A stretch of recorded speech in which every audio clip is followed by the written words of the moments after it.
Hi friends, welcome to Indhu's kitchen. இன்றைக்கி நம்மளோட சேனலில் இட்லி தோசை, கோதுமை தோசையோட தொட்டு சாப்பிட்ற மாதிரி ரொம்ப டேஸ்டான செட்டிநாடு ஸ்பெஷல் கதம்ப சட்னி எப்படி செய்கிறதுன்னு பார்க்கலாம். கதம்ப சட்னி செய்கிறதுக்கு ஃபர்ஸ்ட் ஒரு கடாயில் 2 டேபிள் ஸ்பூன் அளவு எண்ணெய் சேர்த்து சூடுபடுத்திக்கலாம். எண்ணெய் நல்லா சூடானதுக்கப்புறமா இதில் 1 டீஸ்பூன் கடலைப்பருப்பு, 1 டீஸ்பூன் உளுந்தம்பருப்பு சேர்த்துக்கலாம். இது ரெண்டையுமே ஒரு 30 செகண்டுக்கு நல்லா பொரிய விட்டுக்கோங்க. பொரிஞ்சதுக்கப்புறமா இதில் ஒரு பெரிய வெங்காயத்தை ரஃப்பாக கட் பண்ணிவிட்டு சேர்த்துக்கலாம். மெஷரிங் கப்லன்னு பார்த்தீங்கன்னா 1/2 கப் அளவு சேர்த்துக்கிறேன். இது கூட 4 பல்லு பூண்டு, 1/2 இன்ச் அளவு இஞ்சி சேர்த்துக்கலாம். இப்போ இந்த வெங்காயத்தை ஒரு 2 நிமிஷத்துக்கு நல்லா வதக்கி விட்டுக்கோங்க. வெங்காயம் கொஞ்சம் வதங்கினதுக்கு அப்புறமா ஒரு மீடியம் சைஸ் தக்காளியை ரஃப்பாக கட் பண்ணிவிட்டு சேர்த்துக்கலாம். மெஷரிங் கப்லன்னு பார்த்தீங்கன்னா 1/2 கப் அளவு சேர்த்துக்கிறேன். இது கூட காரத்துக்கு 3 வரமிளகாய், 3 பச்சை மிளகாய், கலருக்கு 1 காஷ்மீரி மிளகாய் சேர்த்துக்கிறேன்.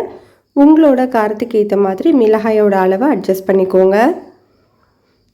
தக்காளி சீக்கிரமாக வதங்கிறதுக்காக சட்னிக்கு தேவையான அளவு உப்பு 3/4 டீஸ்பூன் கல்லுப்பு சேர்த்துக்கிறேன்.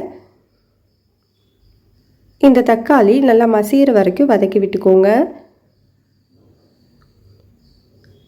இந்த அளவுக்கு தக்காளி நல்லா மசிஞ்சதுக்கப்புறமா இதில் 1/2 கப் அளவு கொத்தமல்லி இலை, 1/2 கப் அளவு புதினா இலை, கொஞ்சமாக கறிவேப்பிலை சேர்த்துக்கலாம். இது கூட ஒரு சின்ன துண்டு புளி எடுத்துக்கோங்க. தக்காளி சேர்த்துருக்கிறதுனால கொஞ்சமாக புளி சேர்த்துக்கோங்க. கூடவே 2 டீஸ்பூன் அளவு சின்னதாக கட் பண்ண தேங்காய் சேர்த்துக்கலாம். நீங்கள் துருவின தேங்காவாக இருந்தாலும் 2 டீஸ்பூன் அளவு சேர்த்துக்கோங்க. இதை இப்போது ஒரு 2 நிமிஷத்துக்கு நல்லா வதக்கி விட்டுக்கலாம். புதினா, கொத்தமல்லி எல்லாமே நல்லா வதங்கினதுக்கப்புறமா ஸ்டவ் ஆஃப் பண்ணிவிட்டு இதை நல்லா ஆற வச்சுக்கலாம். ஆறினதுக்கப்புறமா இது ஒரு மிக்ஸி ஜாரில் சேர்த்து நல்லா ஸ்மூத்தான சட்னியாக அரைச்சி எடுத்துக்கலாம். கதம்ப சட்னி கொஞ்சம் கெட்டியாக இருந்தால் தான் டேஸ்ட்டாக இருக்கும். அதனால் தண்ணியை அளவாக சேர்த்துக்கோங்க.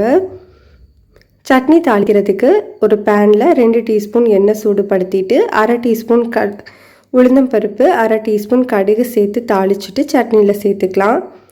அவ்வளோதான், நம்மளுக்கு ரொம்பவே டேஸ்ட்டான கதம்ப சட்னி ரெடி ஆகிடுச்சு. கண்டிப்பாக இந்த ரெசிபியை நீங்கள் ட்ரை பண்ணி பாருங்கள்.